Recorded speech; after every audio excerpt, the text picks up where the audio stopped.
Welcome back, everybody. It's another episode. I don't know what number we're on. 100 and John, you know, is it 116 or 119, 120, something like something like that. that? But it's a lot, and 4,722. it's a lot, and it's been a lot of fun. And one of our favorite guests is back, at least for the second time, maybe the third. I'm not sure. I think the third, Colleen Maybe the third. Miniuk. And, we were kidding before we started recording that we only see each other in the field and on podcasts. And maybe one day we should have like a podcast reunion somewhere, John. What do you think? Wouldn't that be fun? It'd be fun. Yeah, it That'd be a would. blast. But anyhow, folks, thank you for being here. Thank you for taking some time to listen to the podcast. And without further ado, for those of you who don't know Colleen, we're going to go into what she's up to and where she's going with some new ideas. But Colleen, thank you for being here, taking some time. Could you just briefly tell everybody about yourself and what you do Sure. in our world?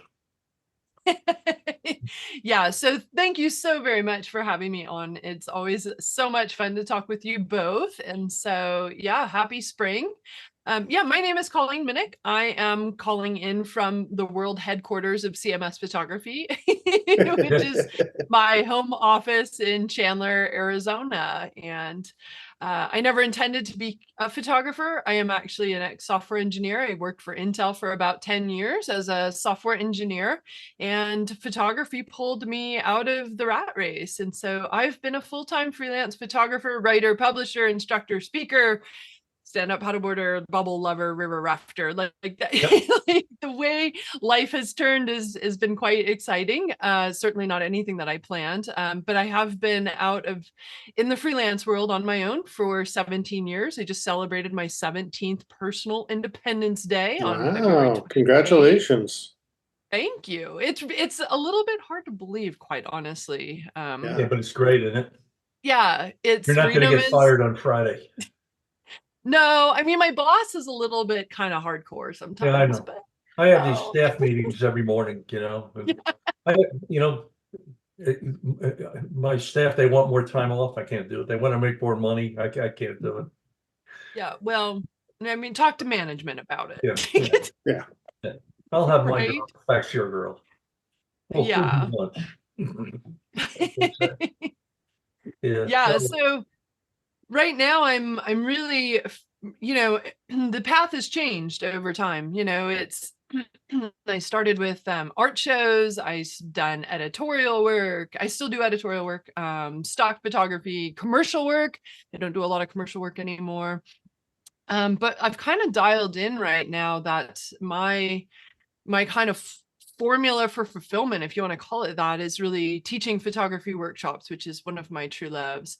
Writing books, and I have a new book coming out this summer, and doing speaking engagements. And so when I look at my path moving forward, that's those three major veins are kind of what I want to continue pursuing with full naive enthusiasm and vigor. So You have a really good background in publishing. I know you did one or two of Guy's books and some one other. of Guy's, yeah. Another Day Not Wasted, Guy Tall, yeah, our mutual And friend. yeah, so you at least you don't have to. You're doing your own book, obviously. I am gonna publish it. Yeah, you won't have to deal with. Yeah, I think it's like the 8th, or it could be the 10th. I think it's my 8th book, and I think it's the 10th book that I have published total. Folks, I've at the end, published we're other going to put people. some links up, but I'm sure the new book is going to be really good. But Colleen's done. Let's see if I remember right. You did Acadia, and you've updated that once or twice. And that book is called what? Photographing Acadia National Yeah. Park: The Essential Guide to When, Where, and How. And yeah, Where, we've done. when, I've and done how. Folks, if you're 2 going to editions. Acadia, if you are going to Acadia, don't even think about it. Just buy the book because it'll save you a million hours. Colleen's been there many, many, many, many times. I know we've seen each other up there a couple times. So, We have. Yeah, and just please buy the book. What else other than Acadia? So I have Wild in Arizona, photographing Right. Arizona wildflowers. So you can see my flowers in my background right now. That was my very first guidebook, and we've done 2 editions of that. Yep. I've got Seeing the Light in Outdoor Photography, which is an instructional ebook. And then I have The Current Flows, Water in the Arid West, which was an exhibit catalog. The exhibition was curated by Remember Jean Falk Adams, that you were who is nice enough Ansel to send me Adams. a copy of. Thank you. Yeah, yeah. Yep. Thanks for your support on that. Yeah, Yep. it was curated. It was an exhibition curated by Ansel Adams' daughter-in-law, Jean, and we realized because it was kind of at the tail end of the pandemic that not a lot of people were going to be able to make it to the actual exhibit, so we did a catalog for that. So yeah, and then the new book is called So Said the River: Life, Loss, and Pie on the Colorado. Are you still going to do your rafting trips? Oh yes, yes. Yeah. I'm sold out this year. I'm even actually sold out for next year, and I haven't even Yeah. announced it. And Wow. folks, Yeah. again, get on the list because I Yes. actually had a very dear friend, Jerry Emery, if you're listening to this. Yeah, Jerry was Hi, Jerry. amazing. You probably, Jerry, Hi, listens Jerry. to the podcast. Jerry was on the trip and had rave reviews and We had you know, such a great trip. it's always nice when I can see someone with another workshop leader that I know come back and have nothing but good things to say. So that was great.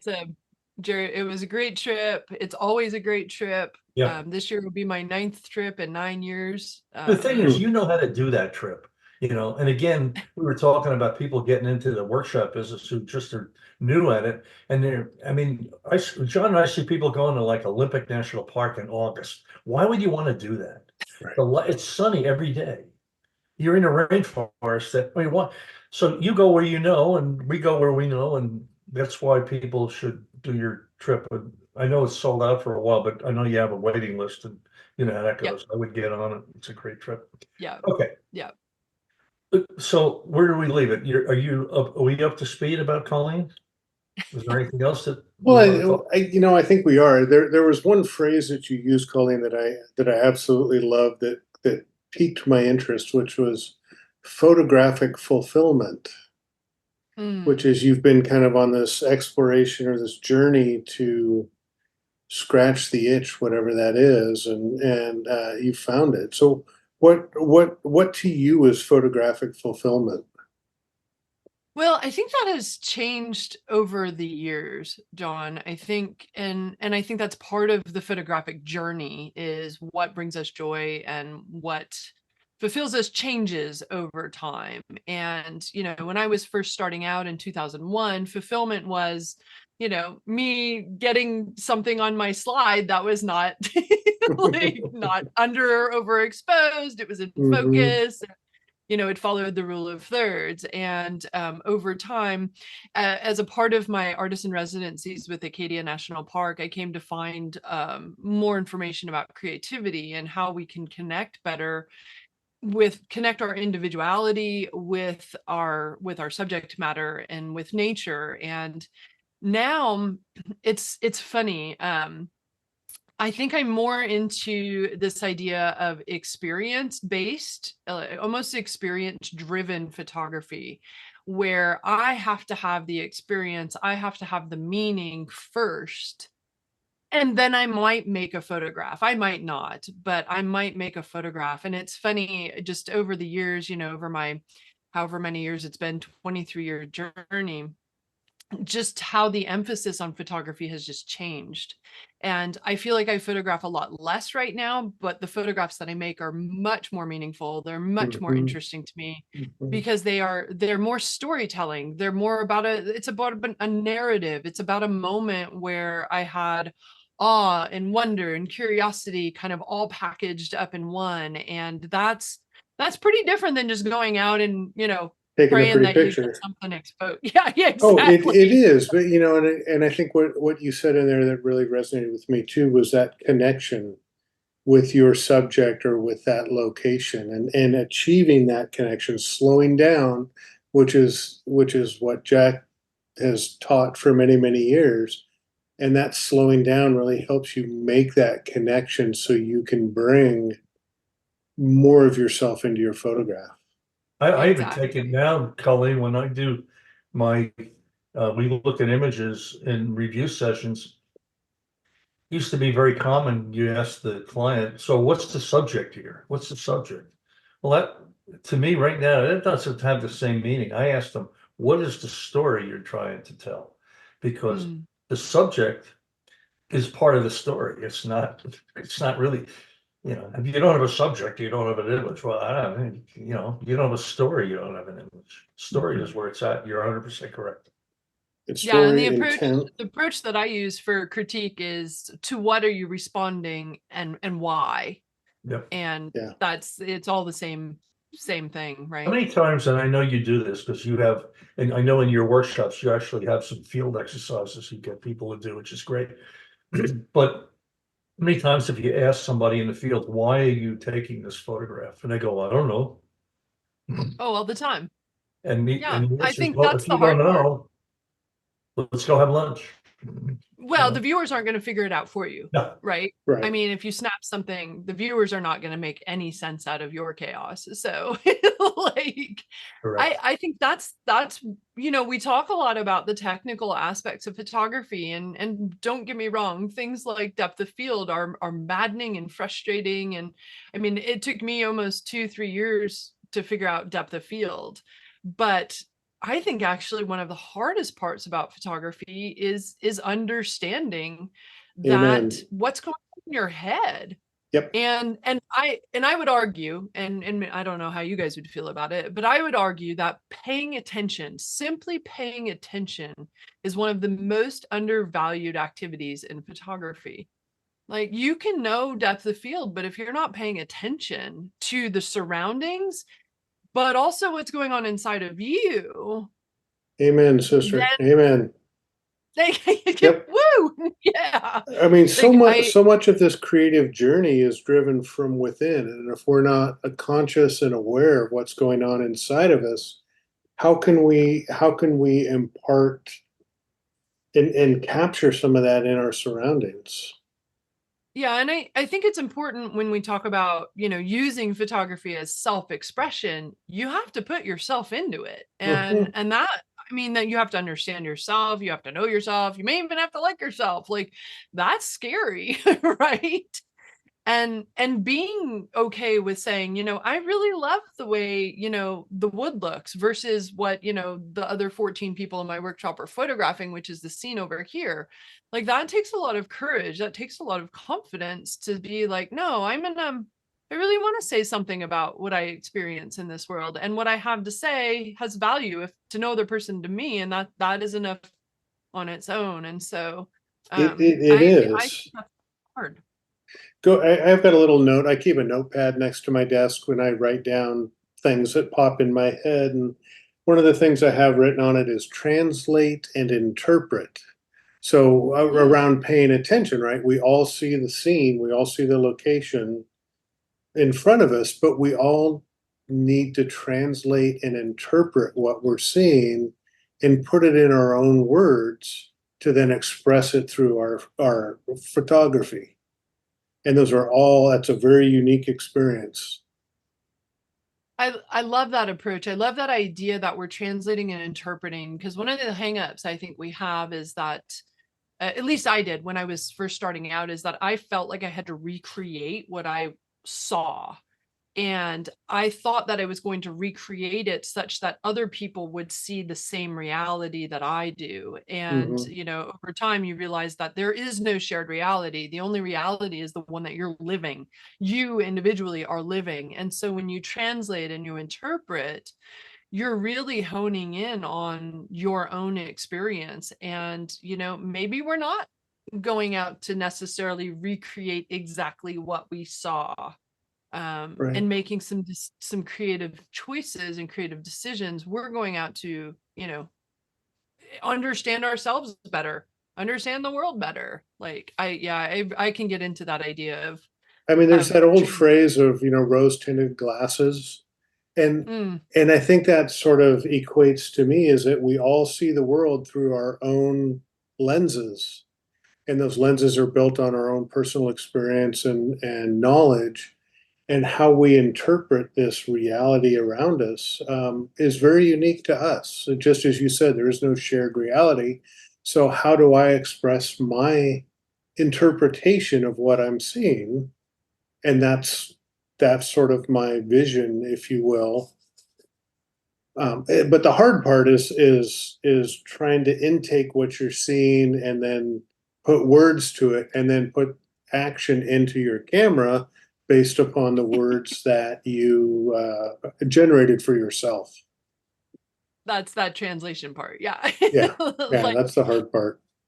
you figuring out the meaning and then, understanding visual language and connecting verbal language with visual language. I mean, that's fun. Like we have an immense amount of raw materials that we can tap into. All of these experiences and backgrounds that we bring to those rose tinted glasses, like that's a gift, and we can use that so long as we understand, connecting that with human perceptions, Yeah, and emotional it's psychology. much more important to do that before you figure out, well, okay, this is F-16. Yes, sir. Oh yeah. Because, what you're figuring out in your head is going to determine the technical Yeah, adjustments you're what going you to want to make. say drives the technical aspects of it. Yeah. And too many people start out with, well, I want depth of field here, and I want this, so I do this, I do this. Okay, now what am I trying to do? It's, Right. It's It You know. should be the other way. Yep. Yep. I agree, Jack. yeah. yeah. And I mean, an example of that, Jack, would be kind of your background. You've got these beautiful waves going on behind you. In that moment, were you feeling, strength? Were you feeling, excitement, or were you I feeling think I had flow? just had a gin and tonic, son. Oh, well, but so how you feel though, whether you felt like it was soft and flowy versus strength and Well, power, for like those that's of you going to who have dictate your shutter YouTube, and speed, we're right? on YouTube. For the people just listening to the podcast, they can't see us.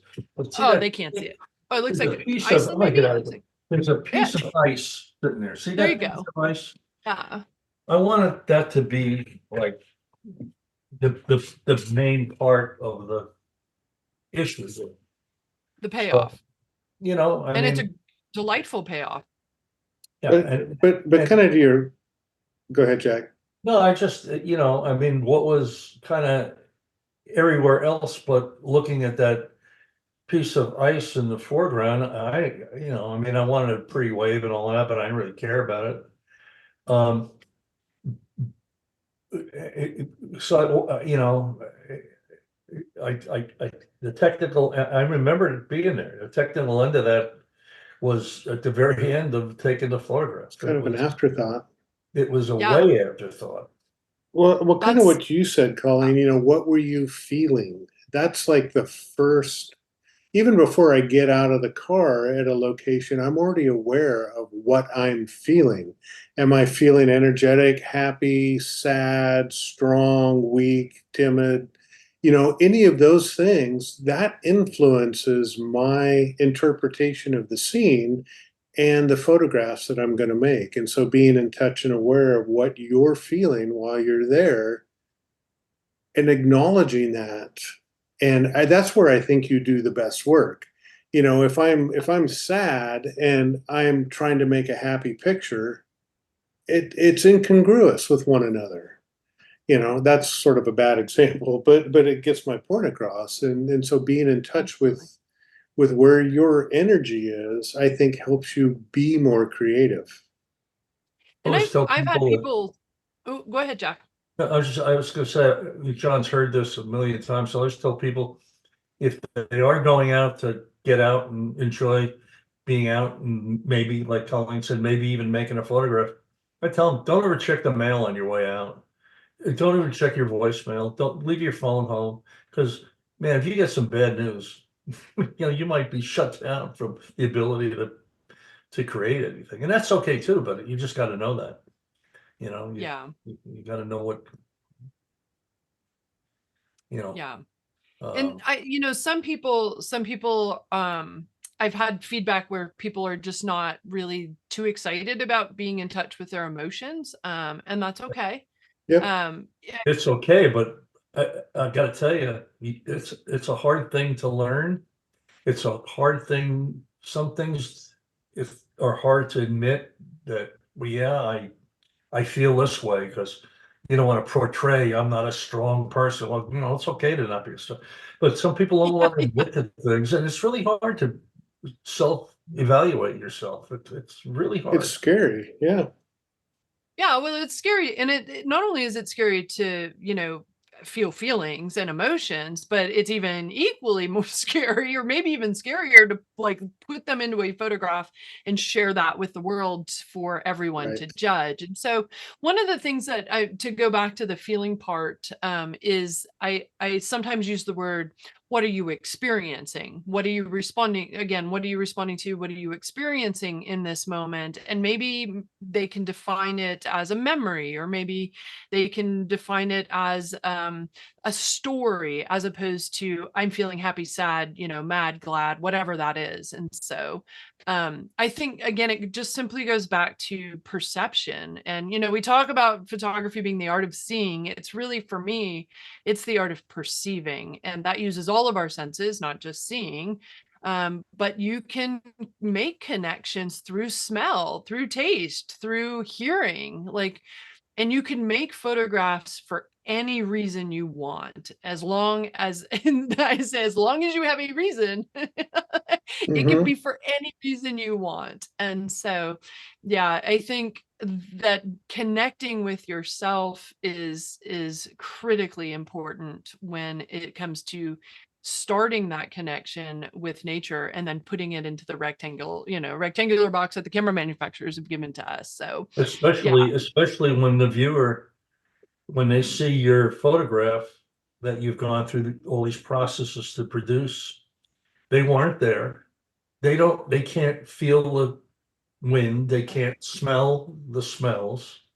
So whatever you're trying to Right. do to tell them about what your view of life is, where you are, it takes some doing. It's not. And Yep. I bastardize an Eleanor Roosevelt quote in this regard. And I suggest that what other people think of your photographs is none of your business.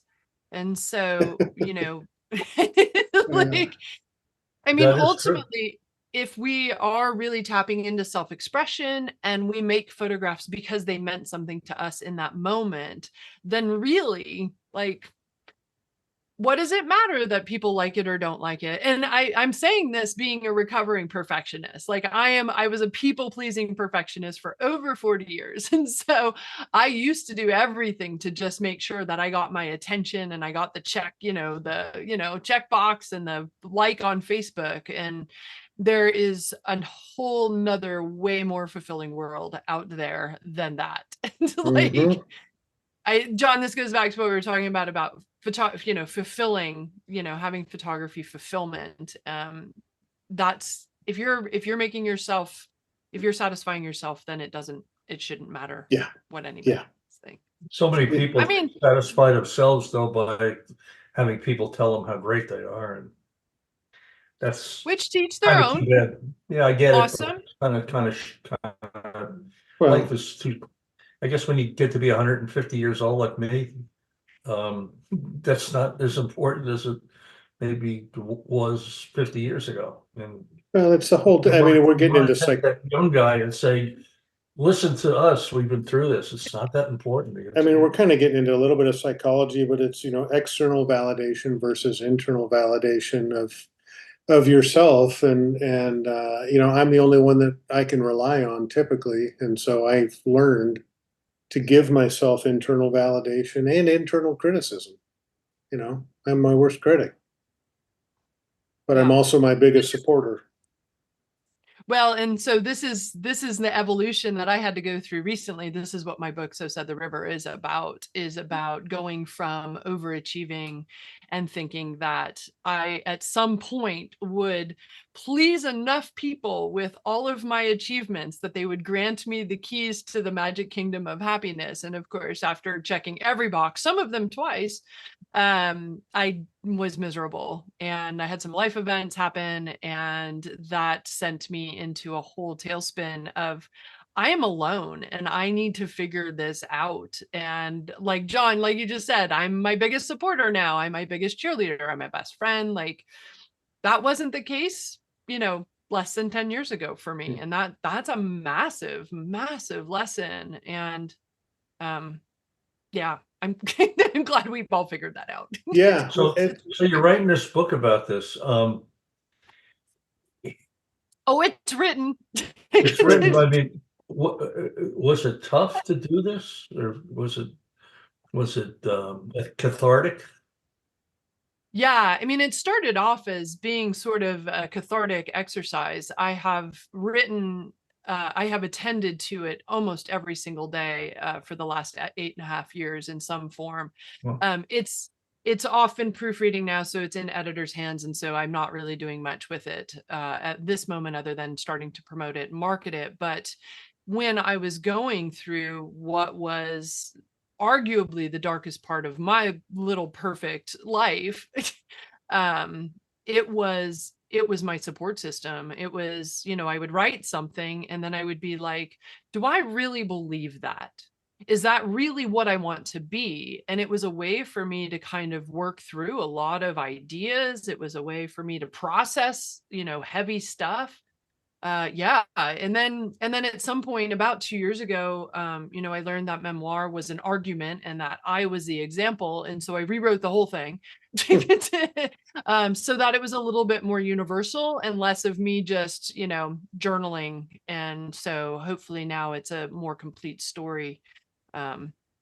So, That so people just that to jump inspire back a little bit, Colleen, this book is called "So Said the River: Life, Loss, and Pie on the Colorado," and it was this was a little bit of self exploration, but it's sort of set around your trip paddling the Colorado River.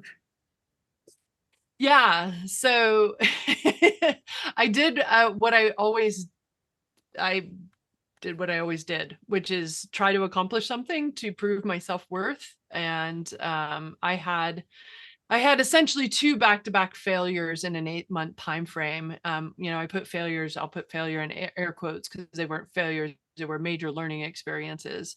But as a recovering perfectionist, that was, extraordinarily traumatic to Mm-hmm. not have things go my way. And so, like, so yeah, life doesn't go according to plan. And sometimes there's a better path for you. And that's really what I find out is, through the wind and the waves, sometimes happily ever after looks a little bit different than what we've been told. And so, yeah, it's been quite the Who's adventure. your target audience? Is it photographers or just everybody?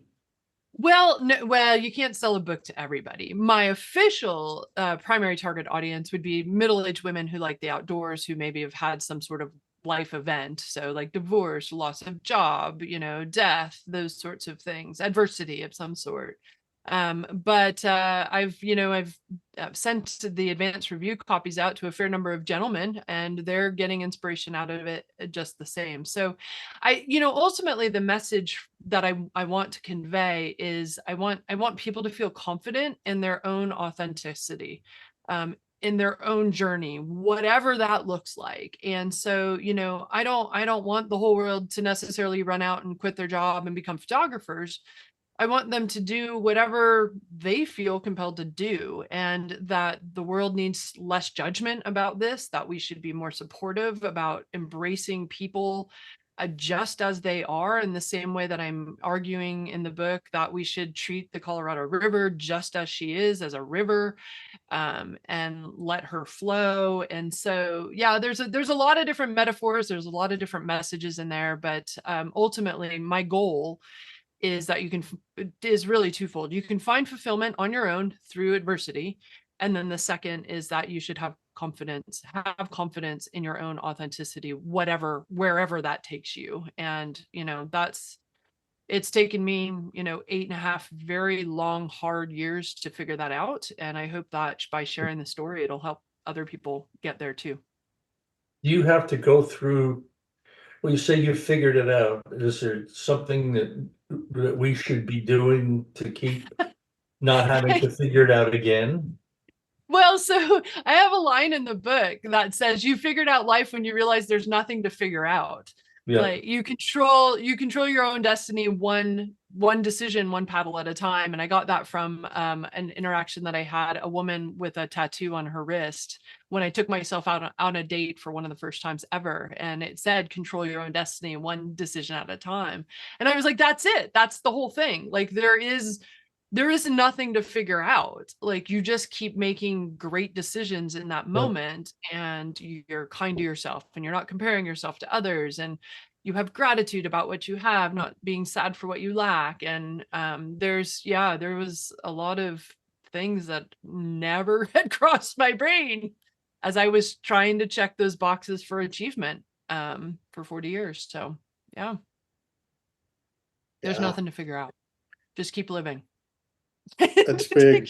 So I got to ask though, because I know you throw it in sort of as something to catch people's attention, but why the reference to pie in the title? You're gonna have to read the book for that one. Oh, okay. I get it. All right. The moral of that story is eat your pie first.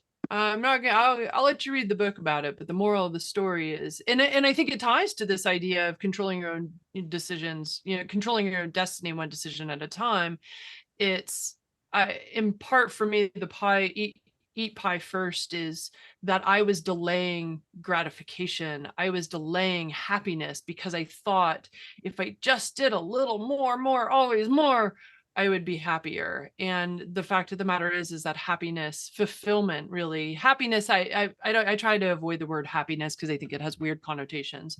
But fulfillment and joy can be, it's around us all the time if we're willing to create meaning and we're willing to create connection. We can have that even when things aren't going well. And let's be honest, the waves of life keep happening. Like they don't slow down just because you feel like you've been fulfilled, right? Like stuff happens. There's a lot of crazy stuff going on in the world, but what do you want to say with this one lifetime? What do you want to say with this moment right now? Like what do you want to do in the next 20 minutes? What do you want to do in the next hour? And so it's really, if you piece enough of those little decisions together, like it's going to be a pretty great life. And so again, this is coming from somebody who planned her whole life out on a spreadsheet. So it's a pretty major shift in I just got to say, I'm grateful to be on this podcast with you and with Jack. How about that? I love it. Yes, I am very grateful. Thankful for the little things we have. I tell you what, I'll take it one step further. Like you said, John, we've had 120 of these. Yeah. That's amazing. And Colleen knows as many people, if not more than we know, that we've met through photography or whatever. And man, that's what a blessing to right. I mean, how lucky are we? Yeah. Well, and think of all the inspiration and think of all the ideas that you have spread. I mean, it's like joy multiplied, right? Like it's pretty remarkable. And every now and then, I get an email from somebody who, I hadn't heard from for 6 months, and I mean, and I'll say, Jack, I was somewhere and I thought about what you said about this, and it really, really resonated. And I mean, that's why. I mean, I hate to say it. I mean, for many years I had to make a living. I don't have to worry. It's not as important right now. And I don't want to say semi-retired, but I backed off half of my schedule. But the financial end of this, when you're into helping people and teaching, and if you're going to run workshops, you better love people and you better love teaching, or you're going to fail. But getting those kind of emails, that's so fulfilling, and it really really hits home, and yeah, I mean, there's a lot of office work and permits and all the baloney that we do, but man, we're just so lucky. And I think that's why we've not stumbled on it, but that's why John and I have been so passionate about making this podcast, not gear centric and Right. filter for this and one for that, and it more on the creativity thing. And I don't, we sure didn't start the trend, but we were one of the first to get into that, and that's where it's at, because that comes before everything else. And you better have your life together at some point. And it could be a minute before you pass on. I don't care when it is. It could be tomorrow, or maybe people already have reached that. But you better get it together, one way or the other. And Well, I don't even know if I have my life together, well, but but doing what you just talked to us about, so eloquently as always, I think that translates into life. well, and Just one of the things, yeah, I, it's about it's freedom. And I think it's important to understand, at least it was helpful for me to comprehend that every single person on this planet, every single one of them, experts, beginners alike, we are all making this up, all of us. Yep. And so, what you so said, the river is about, voices of society. And I was, listening to society, and who are they? At some point, you've got to say, who are they and who am I listening to?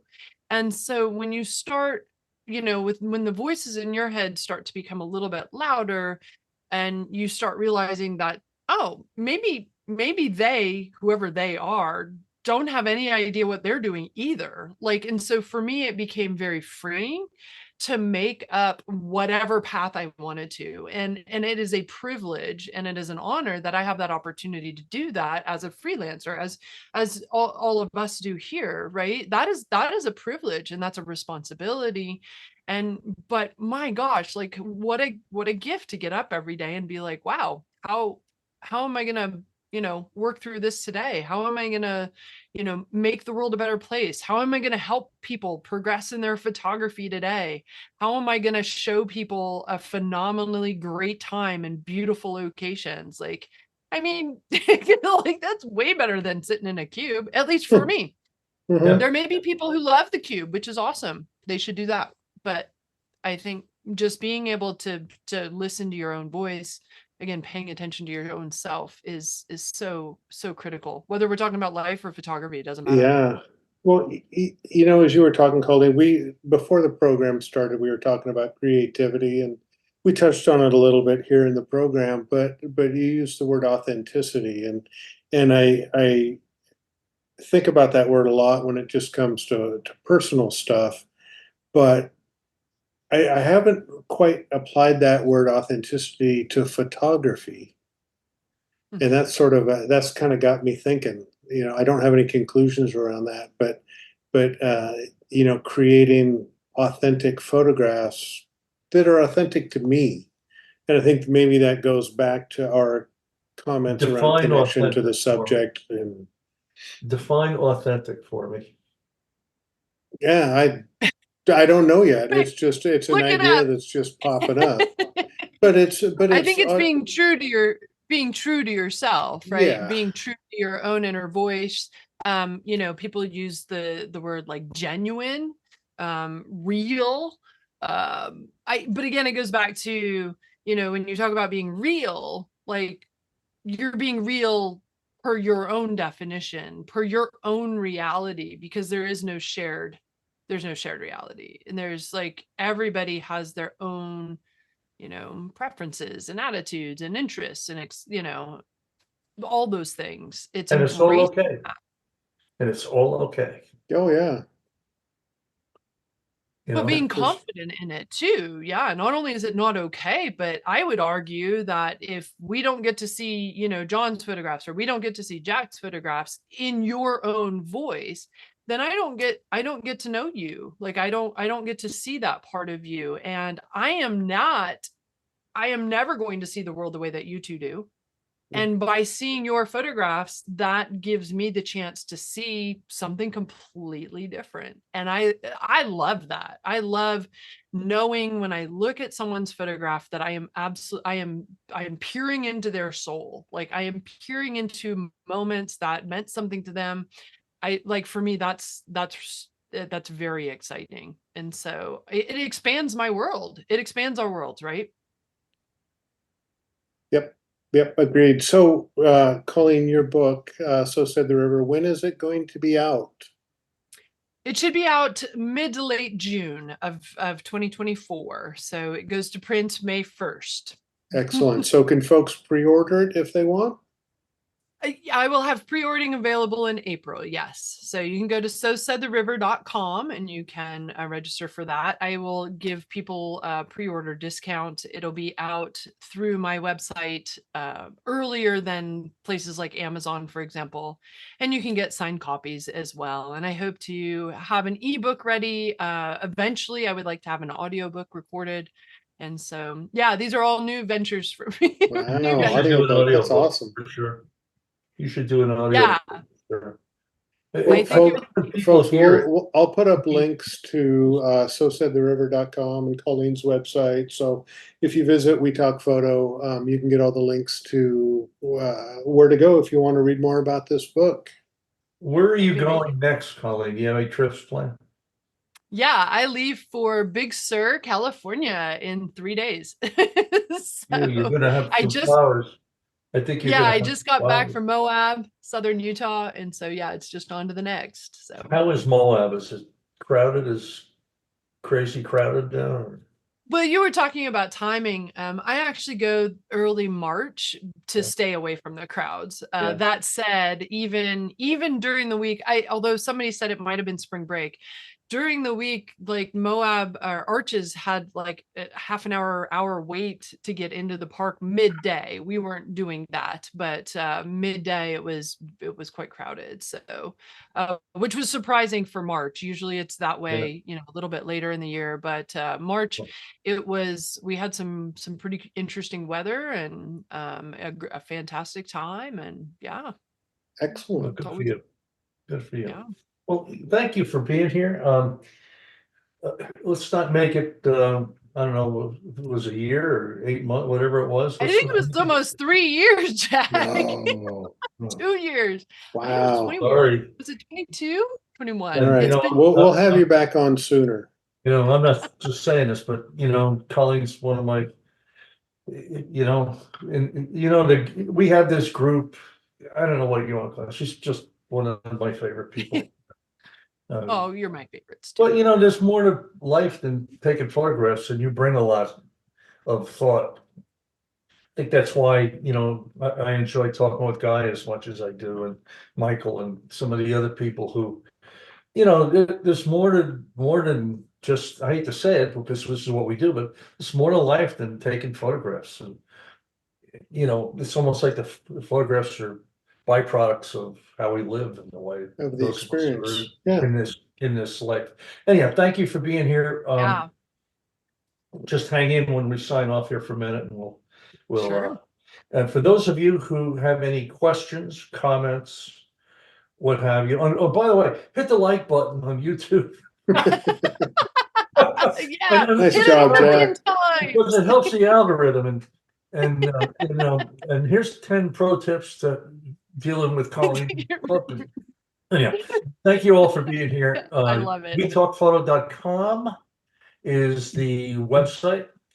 Comments go to WeTalkPhoto@gmail.com. Let's see, and then we are in YouTube at We Talk Photo on YouTube, and we're going to link Colleen's information.